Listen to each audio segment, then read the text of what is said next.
សួស្តីឥឡូវនេះមានភាពងាយស្រួលច្រើនសម្រាប់ការអនុវត្តភាសាឬ project ណាមួយដែលតាក់ទងទៅនឹងសំឡេងសម្រាប់សិស្សនិងគ្រូឬ project សម្រាប់ការងារផ្សេងៗដែលអាចឲ្យអ្នកនៅផ្ទះបានក្នុងអំឡុងពេលធ្វើចត្ថាល័យស័ក្តិនេះ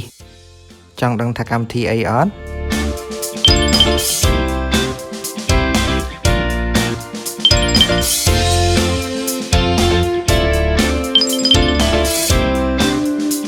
សូមស្វាគមន៍មកកាន់វីដេអូបណ្ដុះបណ្ដាលរបស់មជ្ឈមណ្ឌលកម្ពុជា 4.0 ពេលនេះដែរមជ្ឈមណ្ឌលកម្ពុជា 4.0 សូមធ្វើការណែនាំអំពីការប្រើប្រាស់កម្មវិធី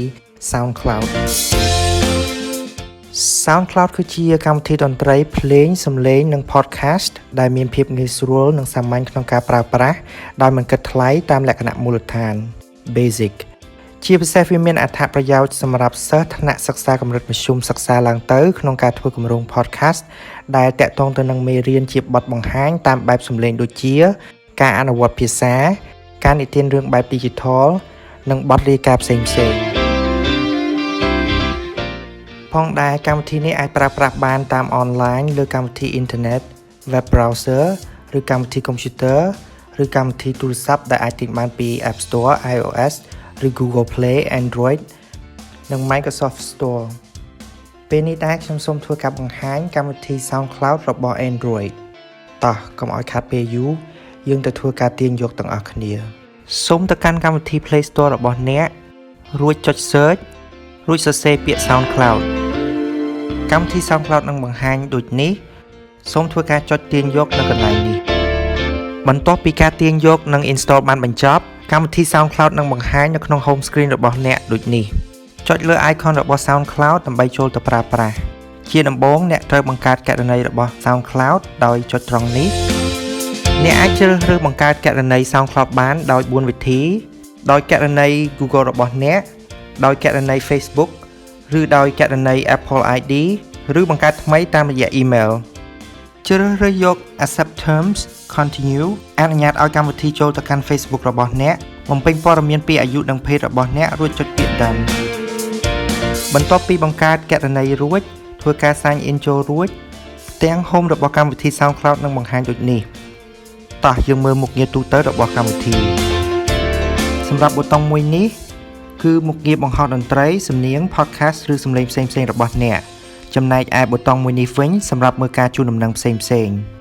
នេះគឺជាផ្ទាំងមតិព័ត៌មានថ្មីដែលយើងអាចហៅថា New Feeds ដែលបង្ហាញពីតន្ត្រីសំនៀង podcast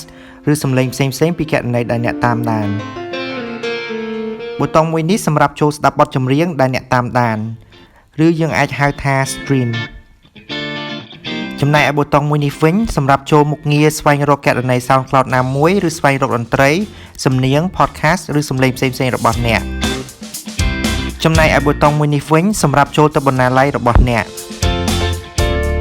តោះចូលទៅក្នុងបណ្ណាល័យរបស់អ្នកនៅក្នុងបណ្ណាល័យរបស់អ្នកមានដូចជាប៊ូតុងចូលទៅកាន់តន្ត្រីសំនៀងឬ podcast ដែលអ្នកបានដាក់ក្នុងបញ្ជីពេញចិត្តប៊ូតុងចូលទៅកាន់បញ្ជីតន្ត្រីសំនៀងឬ podcast ដែលអ្នកបានរក្សាទុកប៊ូតុងចូលទៅកាន់បញ្ជីស្ថានីយ៍ដែលអ្នកបានធ្វើការតាមដានប៊ូតុងចូលទៅកាន់ស្ថិតិគណនីរបស់អ្នកសម្រាប់ប៊ូតុងខាងក្រោមនេះវិញគឺចូលទៅកាន់ការចាក់ភ្លេងរបស់អ្នកក្នុងរយៈពេលថ្មីៗនិងចូលទៅកាន់ប្រវត្តិនៃការចាក់ភ្លេងរបស់អ្នកសម្រាប់ប៊ូតុងខាងលើនេះវិញចូលទៅកាន់គណនីរបស់អ្នកតោះចូលទៅមើលក្នុងគណនីរបស់អ្នកនៅក្នុងគណនីរបស់អ្នកមានដូចជាប៊ូតុងចូលទៅកាន់ profile របស់អ្នកប៊ូតុងចូលទៅសកម្មភាពនៃការស្ដាប់របស់អ្នកមុខងារថតសំឡេងផ្ទាល់ប៊ូតុងចូលទៅកាន់ការកំណត់ចូលទៅកាន់ស្ថិតិរបស់គណនីរបស់អ្នកមុខងារជំនួយទូទៅព័ត៌មានអំពីលក្ខខណ្ឌផ្សេងៗសម្រាប់ប៊ូតុងចុងក្រោយនេះគឺសម្រាប់ចាកចេញពីគណនីរបស់អ្នកនៅក្នុង profile របស់អ្នកអាចផ្លាស់ប្ដូររូបថត profile និងរូបថតដាក់លើ cover របស់អ្នកបានឬព័ត៌មានផ្សេងៗពីអ្នកនៅក្នុងមុខងារកែប្រែចូលទៅកាន់ការចែករំលែក profile របស់អ្នកទៅកាន់បណ្ដាញសង្គមផ្សេងៗចូលទៅកាន់តន្ត្រីសំនៀងឬ podcast ដែលអ្នកបានដាក់ក្នុងបញ្ជីពេញចិត្តចូលទៅកាន់ស្ថិតិគណនីរបស់អ្នកក្នុងការបង្ហោះ file សំឡេងរបស់អ្នកណាមួយតម្រូវឲ្យអ្នកត្រឡប់ទៅ home screen វិញចូលទៅមុខងារបង្ហោះ file សូមជ្រើសរើសទីតាំង file របស់អ្នក រួចបំពេញព័ត៌មាននៃ file តន្ត្រីឬដាក់រូបគម្របដើម្បីលម្អសម្រាប់ប៊ូតុងនេះគឺជាមុខងារដាក់ជាសាធារណៈនៅពេលដែលចំណុចនេះពេញរួចកំណែប្រែផ្សេងៗត្រូវបានធ្វើរួចរាល់អ្នកអាចចុច save ដើម្បីបញ្ចប់ការបង្ហោះសម្រាប់ការថតសំឡេងរបស់អ្នកផ្ទាល់សូមទៅកាន់ profile របស់អ្នករួចចុចមុខងារថតសំឡេងចុច allow ដើម្បីអនុញ្ញាតឲ្យកម្មវិធីប្រើប្រាស់ microphone របស់អ្នកចុចប៊ូតុងនេះដើម្បីថតសំឡេងផ្សេងៗ